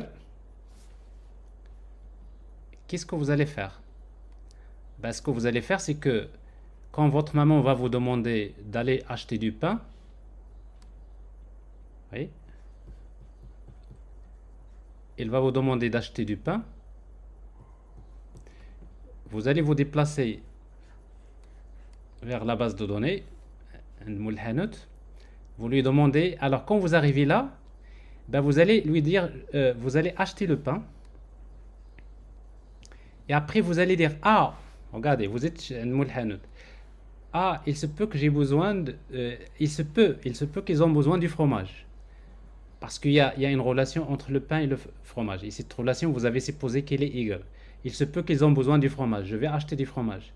Il se peut qu'ils ont besoin de la confiture. Je vais acheter de la confiture. Donc, quand je viens, ben, je vais ramener le pain, fromage et confiture. Alors, ça, c'est quel mode? Ça, c'est le mode eager. Alors, c'est quoi l'avantage de eager? L'avantage, si réellement on a besoin du pain et du fromage et de la confiture, c'est que vous avez gagné du temps. C'est-à-dire, on va faire moins de va-et-vient vers la base de données. Une seule requête, je ramène une fois pour toutes les choses dont j'ai besoin, et après, Mais l'inconvénient, c'est quoi? C'est que si vous avez... Voilà. L'inconvénient, c'est que si on n'a pas besoin du fromage, c'est que vous avez acheté des choses que vous n'allez pas consommer. Ça veut dire qu'on va charger beaucoup de données en mémoire qu'on ne va jamais utiliser dans l'application. Alors je pense que cet exemple-là, bon, il faut s'en rappeler, eager, lazy. Pourquoi? Parce que dans toutes les applications orientées objet, tous les langages, si vous avez une application orientée objet et vous avez une base de données relationnelle, il faut faire le mapping objet relationnel. Ça veut dire que vous allez avoir des classes dans votre application et ces classes sont liées par des relations. One to many, many to many, etc.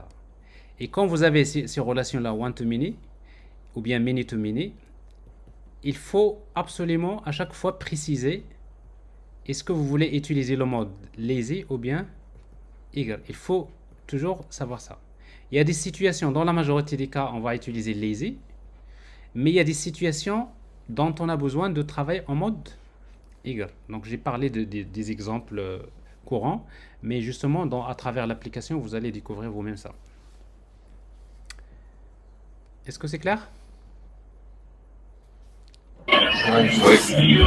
Voilà, l'histoire est terminée là. Alors maintenant, donc la première des choses que vous allez faire dans le projet, alors dans le projet, donc je vous ai laissé sur Classroom. On va regarder Classroom. Alors, ok, pas ici, pas ici, pas ici. Alors, c'est ici, mais bon, pourquoi il me fait cette histoire-là? Arrêtez la présentation, non.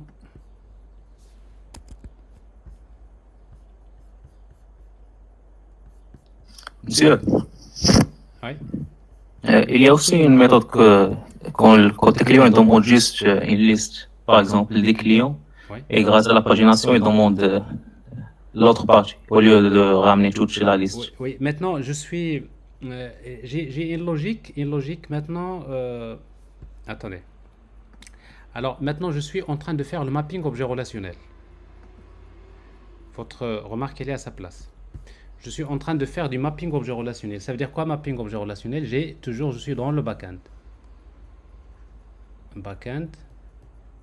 J'ai ici une application. J'ai une application orientée objet. J'ai la couche DAO. Et j'ai une base de données SGBD R. Alors ici, donc, vous avez un modèle orienté objet. Et là, ici, donc, vous allez avoir du mapping objet relationnel. Et forcément, quand on fait du mapping objet relationnel, au niveau de GPA, ici, il faut indiquer à GPA, est-ce que telle relation, il va la considérer en mode lazy ou bien en mode eager. Donc ça, c'est ce qu'on est en train de travailler. Alors, c'est-à-dire le concept de lazy, vous allez également le trouver côté front-end. Alors maintenant, côté front-end, quand vous travaillez une application, après, vous allez encore faire des va-et-vient vers le back-end ici. Alors maintenant, quand vous faites des va-et-vient vers le back-end, la même chose. Alors ici, vous avez un modèle. Ça, c'est côté front-end. Et après, côté front-end, c'est à vous de savoir, est-ce que vous voulez aller ramener les données une fois pour toutes, ou tout simplement, vous allez les ramener au fur et à mesure. Par exemple, quand vous faites la pagination, l'exemple que vous avez cité, quand vous faites la pagination, c'est qu'au début, je vais afficher que 5 clients. Mais c'est quand l'utilisateur va demander la page suivante, c'est à ce moment-là qu'on va vers le backend chercher la page suivante. Donc ça veut dire qu'ici, c'est le mode lazy. Lazy, c'est-à-dire, c'est en fonction des besoins du client. OK? Alors que si vous faites eager, c'est-à-dire, bon, le concept lazy eager, c'est à peu près là où vous allez. Lazy, ça veut dire on ne va les charger que si on en a besoin. C'est ça ce que vous allez retenir. Le mode lazy label. Ça veut dire que cette information-là, on ne va le ramener que si réellement l'utilisateur en a besoin. Donc, il y a d'autres annotations pour cette méthode. Il n'y a que ça. Donc, si vous avez ici one to many ou bien many to many, vous allez trouver fetch. Et fetch, vous allez spécifier soit lazy, soit eager. Je ne sais pas si c'est à votre question. Non, par exemple, on demande juste le premier des clients au lieu de ramener tous les clients, toute la liste. Ah non, il n'y a pas d'annotation pour ça. C'est-à-dire que GPA, lui, tout ce qu'il peut savoir, c'est la relation, est-ce qu'il est lazy ou eager. Alors maintenant, si vous voulez faire travailler en mode lazy, de toute façon, c'est ici que vous allez le faire. C'est à vous de le faire ici. C'est dans votre couche service. Quand vous allez appeler la couche repository, c'est à vous de savoir est-ce que vous allez demander de charger qu'une seule page ou bien un seul client ou plusieurs ou tous les clients. D'accord, merci. Donc c'est-à-dire c'est ici encore vous allez décider quelle est la méthode que vous allez appeler. Mais dès que vous appelez un repository, ben ça y est, donc pour le repository, lui, GPA, il va regarder les relations comme ça. Il va regarder est-ce que c'est lésé ou bien égal. Ok. Voilà. Alors donc Monsieur, maintenant, oui, une question. S'il vous plaît, dans le cas où on fait des relations entre plusieurs tables, oui, parfois, qui connaissent des boucles infinies. oui. Comment on peut. Alors, Donc, شنو بعد أول حاجة donc la cause اللي كدير لنا de la boucle infinie, comment on peut alors, régler ce problème-là? oui. Alors, j'ai parlé de tout à l'heure de ce problème-là. Vous savez, quand vous avez ça, si vous n'utilisez pas les DTO, alors vous allez, par exemple, utiliser ici, vous dites, vous avez une classe dans le modèle, vous avez par exemple un client qui a plusieurs comptes. Un client qui a plusieurs comptes. Ok. Ça veut dire que techniquement parlant, ça veut dire que ici, dans la classe client, vous avez un compte CP de type compte. Non, c'est une liste. Ici. Alors la gomme.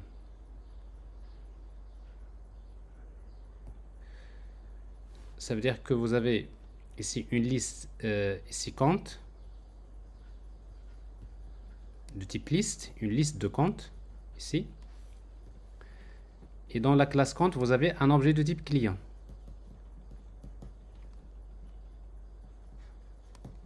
Ok? Alors imaginez que par exemple, vous voulez consulter ici, vous voulez un client. Alors, bon, la couche service va demander, je veux un client. Ok? Et quand vous ramenez ici, on va vous ramener ici un client, ok? Vous allez avoir cette situation. Vous allez avoir en mémoire un objet de type client, comme ça, qui contient ses attributs. ID, etc., etc., etc. Et vous allez avoir une liste de comptes. Compte, c'est un tableau. Et chaque élément ici, c'est un compte. Ça, c'est un compte. Ok? Là, c'est un compte. Et la même chose ici, vous avez un autre compte. C'est-à-dire, vous avez plusieurs comptes. Alors, le problème, c'est parce que c'est une relation bidirectionnelle. Ça veut dire ici, vous avez ici également un attribut client. L'attribut client, il est lié à le client. C'est une relation. C'est-à-dire ici, on va trouver la référence pour le client. Et la même chose ici. Vous allez trouver un client. Le compte le client. C'est la relation bidirectionnelle. Regardez. Là, one to many, parce que ici, j'ai plusieurs comptes. Et dans chaque compte, j'ai many to one. C'est-à-dire, j'ai un compte appartient à un client. Alors maintenant, vous demandez le contrôleur, reste, je veux envoyer le client, on va l'envoyer au client au format JSON. On va retourner le client qu'on a cherché ici. Le problème, c'est que quand on va serialiser au format JSON, qu'est-ce qu'il fait la librairie qui permet de serialiser au JSON? Ben, il va trouver client, il va trouver ID, le nom, le prénom, etc. Il va trouver la liste des comptes. Et quand il va trouver la liste des comptes, il va chercher dans le compte. Il trouve un compte. Il trouve le numéro de compte, le solde. Mais qu'est-ce qu'il va trouver encore? Il va trouver le client. Il va encore revenir vers le client. Il va trouver ID, le nom, prénom. Qu'est-ce qu'il va trouver? La liste des comptes. Il trouve le compte. Il va voir le compte. Il revient vers le client. Et là, vous êtes tombé dans une boucle infinie. C'est-à-dire, quand il va serialiser, il va continuer à tourner dans une boucle infinie jusqu'à ce que votre application s'arrête. Et c'est justement ce problème que vous allez rencontrer si vous n'utilisez pas les DTO. Alors, pour éviter ce genre de problème, on peut penser à des solutions. Il faut aller vers, par exemple, cet attribut-là. Vous ajoutez une annotation de type, par exemple, JSON ignore. C'est-à-dire, si vous lui dites, quand tu vas convertir un objet compte en format JSON, tu vas ignorer cet attribut-là. Et comme ça, vous n'allez pas tomber dans ce cycle. C'est-à-dire cette dépendance cyclique. Comme si vous voulez, c'est une boucle infinie. Mais ça, c'est le problème que vous allez rencontrer si vous êtes dans ce scénario-là. C'est-à-dire, il n'y a pas de DTO. Mais par contre, si vous utilisez les DTO, vous n'aurez pas ce problème. Parce que ici, vous avez les entités, on ne va pas les utiliser ici. Donc, vous avez les entités ici qui sont liées en relation, comme vous voulez, il n'y a pas de problème. Vous pouvez utiliser des relations bidirectionnelles. Mais les DTO, vous créez des classes dont vous avez besoin. Et dans vos classes, les DTO, vous ne mettez pas les relations. C'est-à-dire tout ce qui est les relations bidirectionnelles entre DTO, il ne faut jamais le faire. Donc, vous mettez que les attributs dont vous avez besoin. C'est clair? Oui, c'est ça. Merci. Voilà. Je pense que c'est dit. Ça, c'est fermé. Donc, comme je disais, donc maintenant, ce qu'on va faire, c'est ça. Alors, dans Classroom, donc, vous allez trouver donc l'activité pratique. Alors maintenant, ce projet-là, on va le faire en 3 étapes différentes. Alors, vous allez regarder dans la partie projet. D'abord, il y a la première partie, présentation du projet. Alors, pour la présentation du projet, c'est ce que je viens de vous faire. Donc, vous avez la vidéo, si vous voulez la réécouter, parce que ça, la présentation des projets, à mon avis, c'est la partie la plus importante parce qu'il y a des concepts de base qu'il faut connaître. Okay? Après, vous avez donc les liens des vidéos qui permettent de montrer comment créer le backend. Donc, vous avez 2 vidéos qui montrent comment créer le backend. Comme je disais, le backend, c'est le backend, c'est vous allez créer un projet Spring, les entités, vous allez créer un repository. Dans un premier temps, vous allez créer que les entités, les repositories, vous faites le test. Ça, c'est la première vidéo. Donc, ça, c'est celle que je vous demande de faire aujourd'hui. Et la deuxième partie du backend, c'est comment créer la couche service, le mapper, les DTO et le contrôleur. Comme ça, vous terminez le backend. Vous le testez. Après, par la suite, il y a le front-end. Alors, le front-end, donc avec Angular, ici. Et puis, la dernière partie, c'est la sécurité. OK? Donc, à mon avis, bon, sur ce projet-là, nous avons 3 semaines. Pour chaque semaine, on va travailler une partie. Comme je disais, donc, il y a le backend d'abord. Il faut le travailler, déposer le repository. Ensuite, vous allez créer le front-end avec Angular. Vous déposez le front-end. Troisième étape, vous utilisez donc la partie sécurité. Vous sécurisez et vous complétez le projet. Voilà. Donc ce projet-là, il est très important parce que d'un côté, pour moi, c'est la partie la plus importante que vous devrez retenir sur tout ce que nous avons fait. Et en même temps, ça vous donne un modèle de projet sur lequel vous allez vous baser pour travailler tout ce que vous voulez. Bon, si vous voulez travailler un projet pour les entreprises en utilisant Spring Angular, bah, vous avez à peu près les bonnes pratiques. Tout ce que généralement, les choses dont on a besoin, vous allez les trouver dans ce projet-là. Donc, ce qui fait que je vais essayer donc de vous laisser assez de temps pour travailler. Et en même temps, chaque séance, je vais regarder l'état d'avancement. Et en même temps, vous allez je vais voir si vous avez des petits problèmes, des questions. Et peut-être on va revenir sur des parties, des thèmes sur ça. OK? D'accord. Donc ça, c'est ce qu'on va faire pour les 3 prochaines séances. Les 2 prochaines séances en tout cas. Donc, on va essayer donc d'avancer sur le projet.